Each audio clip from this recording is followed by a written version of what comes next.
today. Good morning. Still morning time, but I'm thinking about dinner already. How about you guys? Is that Miss Megan with her orange hearts today? How are you doing? Did you have a good weekend? I have a super duper. Well, thank you. I have to go to court today. I received a subpoena and I have to appear as a witness in criminal court for work. And so I thought I would, dress up a little bit. Anyway, I have to also think about dinner, as we all do. And I love to use the crock pot. Actually, I'm using my little teeny crock pot today. I like to use this a lot for like hot dips and stuff for parties because it's fairly small. But I'm just gonna cook 2 chicken breasts today, so I really don't need to use my large crock pot. You can if you're gonna do a larger quantity, but this is plenty because usually when I do 4 chicken breasts, I have a lot left over. So I'm just gonna do the 2 because that's all that was in my freezer. Imagine that. So what I prefer to do is use the 4-ounce skinless, boneless chicken breast, and I don't have any. And I happen to have 2 of these larger chicken breasts in the freezer. These actually have a little bone in them, so they're bone in. I remove the skin to remove all that excess fat. And what I'm going to do is throw them in the crock pot. I'm gonna slide them in there because I really don't like to touch the raw meat, because then I'll have to go wash my hands. You know what I'm saying? Okay, I'll put this out of the way. Actually, I'll just use this to flip them over. I've had these. There's somebody at my door. They're just gonna have to wait. I've had these kitchen shears forever. Hey, welcome. So, all right. So I put the 2 raw chicken breasts. You can.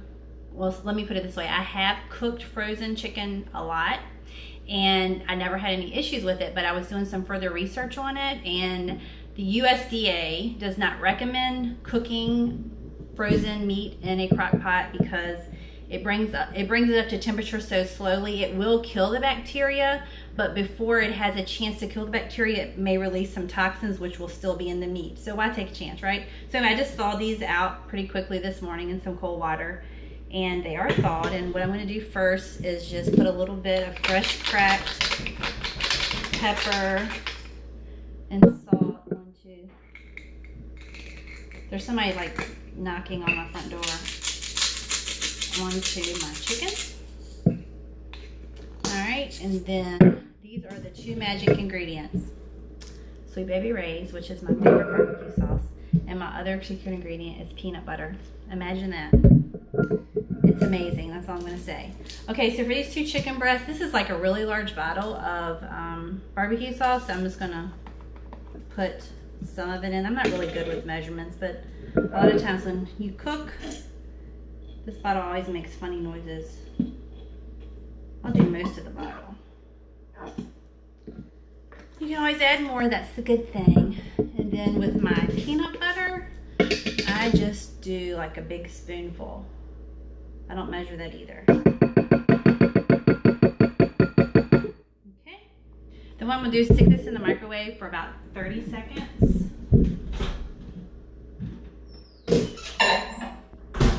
On high. Start. So I'm gonna put that in the microwave for like 30 seconds. That'll give the time for the peanut butter just to soften enough that I can incorporate it into the barbecue sauce. Just 1 second.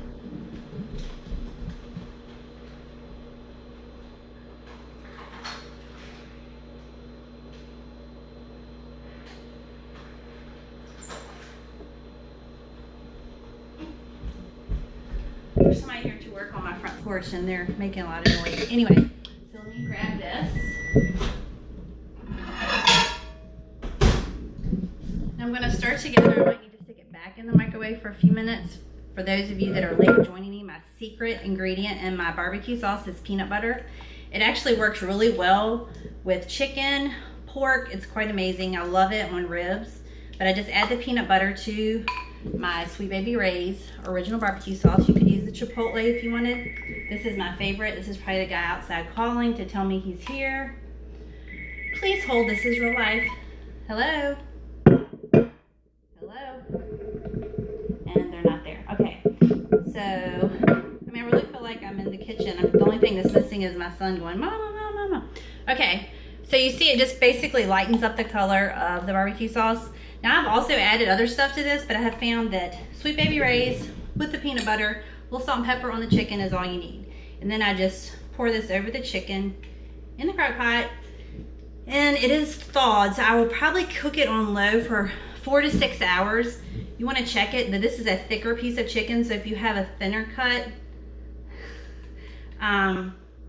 it might not take as long. You do, anytime you cook chicken or poultry, you want it to come to 160-degree temperature internally.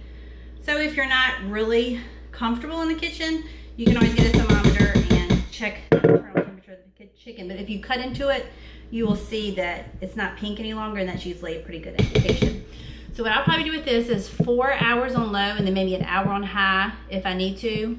But probably 6 hours on low would definitely cook it thoroughly.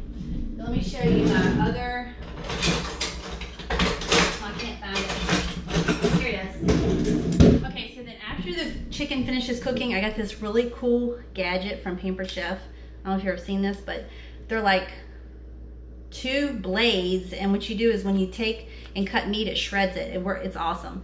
So what I'll do, since this is the bone in, I will just go ahead and it'll fall right off the bone, and then I will take these this little photo picture just like went up. Did somebody take a picture? I've never seen that before. I will, once I pull the meat from the bone, I'll use this to shred it, but you could use a knife or just your fingers. It's going to be hot, so be careful, to shred the chicken apart for your barbecue chicken. And then after that, what you'll do is I like to serve it on these little slider buns. Actually, I just eat it right on the plate without any type of bread. But if you want to serve it, my son likes those little teeny slider buns and put it on that, and he loves this. It's got a nice spice to it, a good flavor. And the peanut butter not only adds extra protein, but it just gives it this flavor you're not going to believe. So even though you might be skeptical, you need to try